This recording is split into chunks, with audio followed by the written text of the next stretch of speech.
દરેક નીતિની સામે કાયદાની રીતે ઊભો રહેતો SSK ન્યૂઝ ચેનલ। સુરતમાં છેડતીના બનાવ વધી રહ્યા છે ત્યારે ડિંડોલીમાં 9 વર્ષની બાળાને વિમલ લેવા મોકલી તેને બહારથી ઘરમાં ખેંચી લાજ લેવાના ઈરાદે છેડતી કરનાર નરાધમને પોલીસે ઝડપી પાડ્યો છે। સુરતમાં વારંવાર માસૂમ બાળાઓ પર નરાધમો નજર બગાડતા હોવાના બનાવો સામે આવી રહ્યા છે ત્યારે ડિંડોલીમાં ટ્યુશન જતી બાળકી સાથે છેડતીનો બનાવ બન્યો હતો। 9 વર્ષની બાળાને વિમલ લેવા મોકલી તેને બહારથી ઘરમાં ખેંચી લાજ લેવાના ઈરાદે છેડતી કરાઈ હતી। નરાધમે બાળકીને બીભત્સ વિડીયો પણ બતાવ્યો હતો। જો કે ગભરાયેલી બાળા બૂમાબૂમ કરી નરાધમના ચુંગાલમાંથી ભાગી છૂટી હતી અને ત્યારબાદ માતાને સમગ્ર વાત કહેતા માતાએ ડિંડોલી પોલીસ મથકે જઈ ફરિયાદ નોંધાવતા ડિંડોલી પોલીસે ત્વરિત તપાસ હાથ ધરી નરાધમને ઝડપી પાડી સળિયા પાછળ ધકેલી દીધો છે।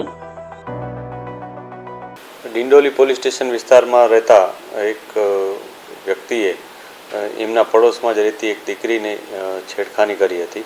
આ છેડખાનીમાં એણે એ દીકરીને એક પોતાનો કોઈ પાન મસાલા મંગાવ્યો હતો દીકરી પાસે અને જ્યારે દીકરી ત્યાં લઈને આવી ત્યારે એને એક પોતાના મોબાઈલમાં રહેલી કેટલીક ક્લિપ્સ જે પોર્ન પ્રકારની હતી ક્લિપ્સ બતાવી હતી।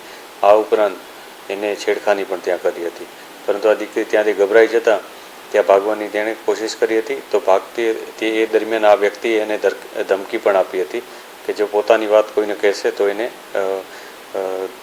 જાનથી મારી નાખશે। આ પ્રકારની એક ધમકી પણ આપી હતી, પરંતુ દીકરી આવીને તરત જ પોતાની મધરને આ વસ્તુ જણાવી હતી। એમના મધરે આ બાબતને પોલીસને જાણ કરી હતી। પોલીસે તરત જ એક્શનમાં આવી આરોપીની ધરપકડ કરી છે। આરોપી પાસે જે મોબાઈલ છે એ પણ પોલીસે કબજે લીધેલ છે અને એને FSLમાં અમે મોકલનાર છીએ। આ બાબતને લઈને પોલીસે જે ગુનો નોંધ્યો છે એમાં BNSની કલમ 75(1) 351 આ ઉપરાંત પોક્સોની કલમો ઉમેરી અને ગુનો દાખલ કરવામાં આવેલ છે।